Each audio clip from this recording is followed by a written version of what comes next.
हाँ तो my dear students, आज मैं ट्रांसलेशन के अंडर में जो आपका टेंस है प्रेजेंट कंटिन्यूअस टेंस, ये आपको बताने जा रहा हूं।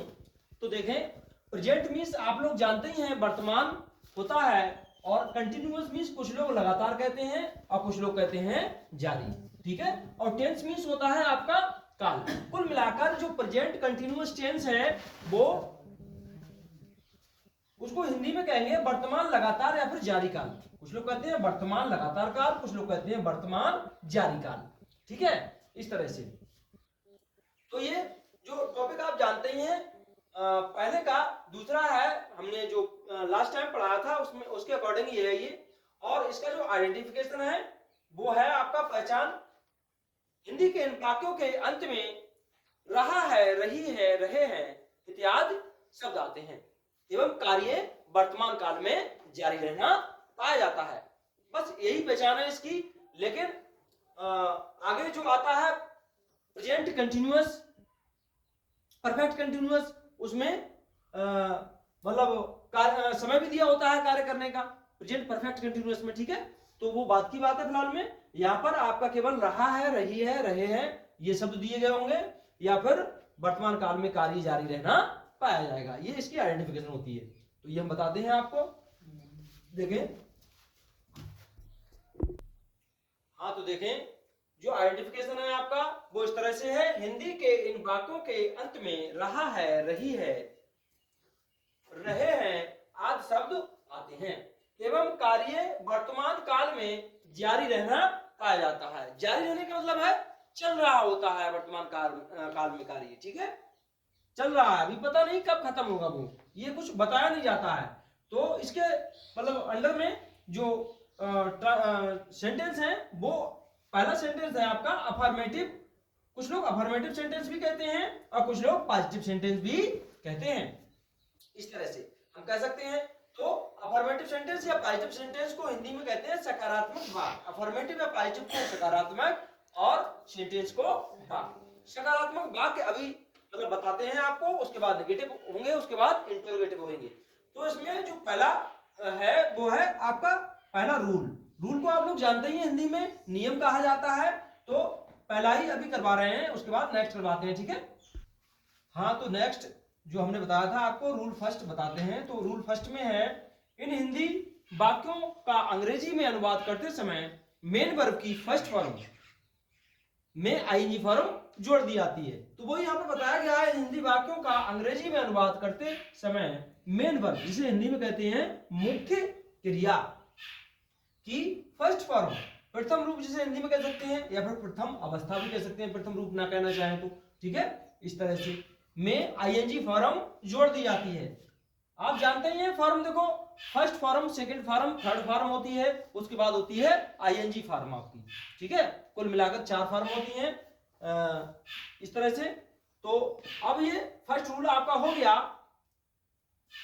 और नेक्स्ट आपका है सेकंड रूल। तो ये भी अभी आपको बता देते हैं। हाँ तो देखें, सेकंड रूल है आपका ही सी इट या किसी सिंगुलर सब्जेक्ट अर्थात एक वचनकर्ता के साथ हेल्पिंग वर्ब। कुछ लोग इसे हेल्पिंग वर्ब कहते हैं, कुछ लोग इसे ऑक्सिलरी कहते हैं। क्या कहते हैं? ऑक्सिलरी। तो हेल्पिंग वर्ब सहायक क्रिया से हिंदी में कहते हैं आप इसका प्रयोग किया जाता है। सब्जेक्ट अगर सिंगुलर होगा तो इसका प्रयोग किया जाएगा। नेक्स्ट रूल में मैं आपको बताने जा रहा हूं कि यदि सब्जेक्ट प्लूरल हो, जैसे यू, वी, दे, या फिर कोई प्लूरल नाउन या प्लूरल सब्जेक्ट दे रखा हो, बहुवचन मतलब सब्जेक्ट दे रखा हो, बहुवचनकर्ता कह सकते हैं, तो हम उसके साथ जो ऑक्सिलरी या फिर हेल्पिंग वर्ब लगाते हैं वो है आपका आर। कौन सा है? आर। लेकिन एक जो हेल्पिंग वर्ब इसमें होती है एम, तो एम का प्रयोग हमेशा आई के साथ किया जाता है, अन्य किसी के साथ नहीं। तो ये आप देखेंगे। ठीक है, नेक्स्ट रूल्स में मैं अभी बताने वाला हूं आपको। ठीक है, देखें। तो देखें नेक्स्ट रूल नंबर 3 है आपका यू, बी, दे या किसी प्लूरल सब्जेक्ट, जिसे हिंदी में कहते हैं बहुवचनकर्ता, के साथ हेल्पिंग वर्ब सहायक क्रिया आर का प्रयोग किया जाता है, इस तरह से।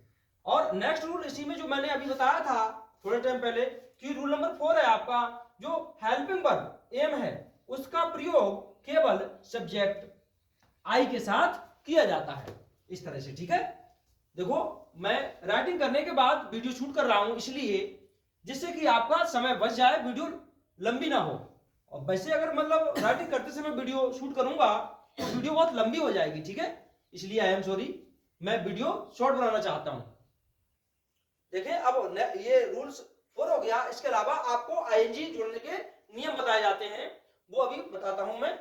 पहले ये एक बार फोकस कर ले सभी लोग, इसको देख लें, अच्छी तरह से पढ़ लें, समझ लें, और उसके बाद आईएनजी जोड़ने के नियम मैं आपको बताऊंगा। ठीक है, हाँ तो देखेंगे आईएनजी जोड़ने के जो नियम है वो इस प्रकार से हैं। तो पहले चरण में आईएनजी जोड़ने का जो नियम है वो दिया गया है आपका, यदि मेन वर्ब मुख्य क्रिया, जिसे हिंदी में कहते हैं आप कि फर्स्ट फॉर्म, जिसे प्रथम रूप कहते हैं, के लास्ट यानी का मतलब अंत में ई दिया हो, ठीक है, और उससे पहले कोई कांस्टेंट अचर वैल्यू दिया गया हो, तो आप क्या करेंगे, आईएनजी जोड़ते समय ई को हटाकर आईएनजी जोड़ेंगे। ठीक है, इस तरह से एग्जाम्पल भी दिया गया है आपको, किस तरह जोड़ेंगे। जैसे मेक दिया गया है एम ए के ई है, तो ई को हटा देंगे, जैसा कि अभी बताया गया था। ई को हमने हटा दिया, माइनस का मतलब हटा दिया और प्लस का मतलब जोड़ दिया, तो आईएनजी जोड़ा हमने तो मेकिंग हो गया, इस तरह से। इसी तरह नेक्स्ट जो वर्ड है आपका बाद में ई वाला लास्ट में, वो है कम। क्या है, कम। और भी अन्य सारे वर्ड होते हैं, लेकिन यहाँ पर केवल 2 ही एग्जांपल दिखाए गए हैं आपको, जिससे कि आप सही प्रकार से समझ सकें। तो ई को भी यहाँ पर अबालिश कर दिया, अर्थात हटा दिया, और प्लस में आईएनजी जोड़ दिया, तो आपका इस तरह कमिंग हो गया। ठीक है, अभी इस तरह नेक्स्ट आपको आईएनजी जोड़ने का नियम आपको बता देते हैं।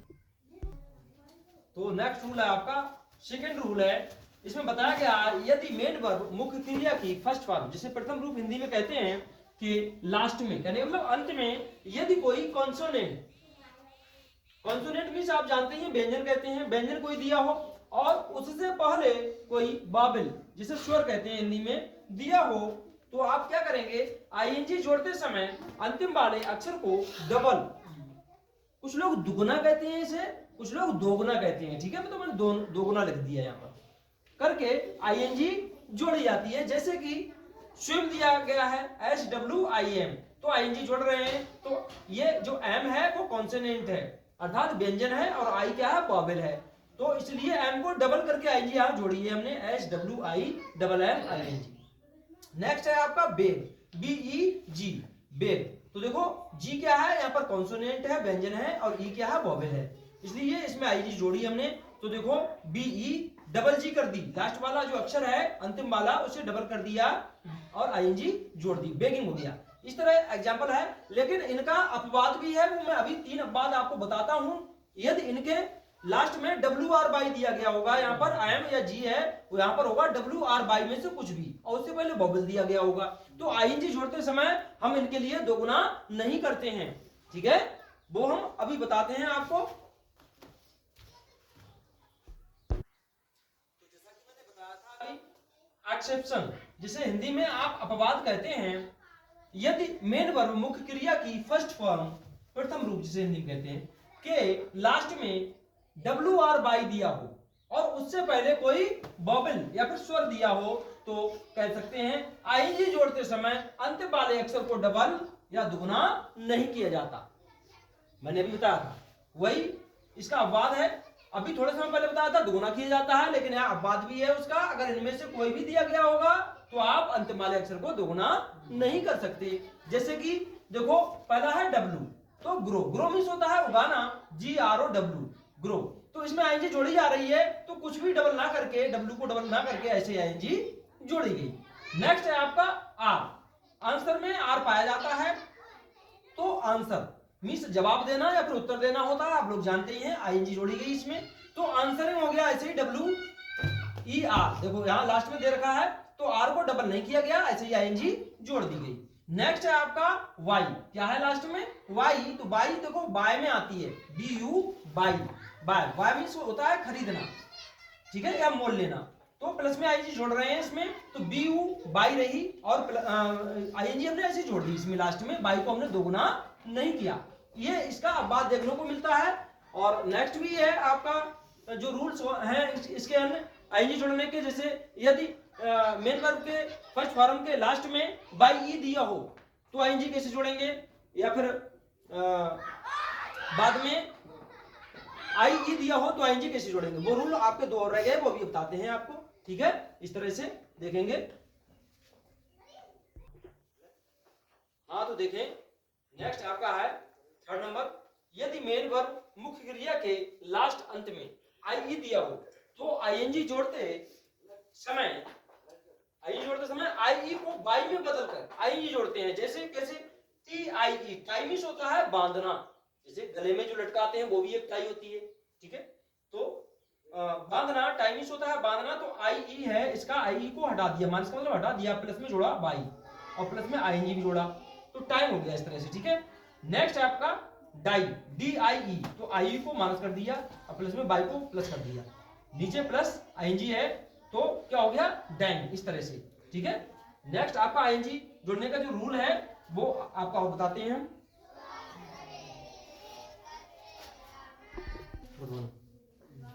हाँ तो देखिए 4 नंबर रूल, यदि मेन वर्ब मुख्य क्रिया की फर्स्ट फॉर्म प्रथम रूप के लास्ट में या अंत में बाई ई दिया हो तो आईएनजी जोड़ते समय ई को नहीं हटाया जाता, बल्कि ऐसे ही आईएनजी को जोड़ा जाता है, ई को नहीं हटाते हैं। जैसे कि आपका डाई है, डाई मीन्स होता है रंगना। ठीक है, तो ई देखो दी गई है, थोड़े समय पहले मैंने बताया था ई को हटाकर आईएनजी जोड़ते हैं, लेकिन यहाँ पर नहीं हटाएंगे, तो ऐसे ही आईएनजी जोड़ देंगे, डी वाई ई आईएनजी, डाइन, इस तरह से। ठीक है, हाँ देखें, तो आपका जो फॉर्मूला है जिसे हिंदी में आप लोग सूत्र कहते हैं वो इस तरह से है, एसयूवी, एसयूवी शॉर्टकट नेम है, ये सब्जेक्ट फुल फॉर्म होता है। ठीक है, सब्जेक्ट है, प्लस में इज या एम या आर होता है, प्लस में एमवी फर्स्ट, अर्थात मेन वर्ब की फर्स्ट फॉर्म लिखेंगे, उसके बाद में आईएनजी जोड़ेंगे, उसमें प्लस ओबीजे जोड़ेंगे अर्थात ऑब्जेक्ट, प्लस में ओडब्ल्यू अर्थात अदर वर्ड, कोई बच जाता है जैसे सुबह दोपहर शाम आज कल, ऐसे कोई शब्द होते हैं वो, प्लस में फुल स्टॉप लिखेंगे। तो फॉर एग्जाम्पल यहाँ दे रखा है, उदाहरणार्थ आपके लिए, उदाहरण के लिए, मैं आज दिल्ली जा रहा हूं, इस तरह से। ठीक है, मैं आज दिल्ली जा रहा हूं, देखो मैं आज दिल्ली जा रहा हूं, कैसे ट्रांसलेट करेंगे इसे, मैं की इंग्लिश होती है आई। ठीक है, अब देखो मैंने बताया आपको कि जो आई है उसके साथ जो हेल्पिंग वर्ब एम का प्रयोग करते हैं, किसका प्रयोग करते हैं, एम का, A M, am, I am. अब जाना, जाना क्या होता है, देखो इसे आर में से एक चीज हो गई, उसके बाद am be first, main verb है यहाँ पर जाना, तो जाना क्या होता है, गो। अब देखो इसमें क्या जोड़ेंगे हम, आई एन जी, तो क्या हो गया ये गोइंग, आई जोड़ दी। उसके बाद ऑब्जेक्ट, ऑब्जेक्ट क्या है, कहां जा रहा हूं, दिल्ली को, गोइंग टू दिल्ली,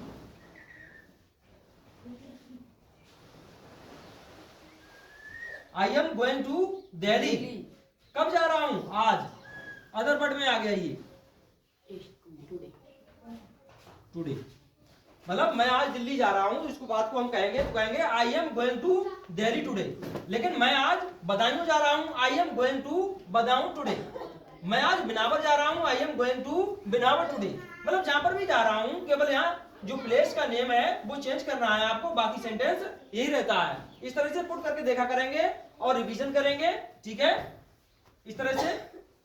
तो thank you for watching video, please subscribe my channel and press bell icon please.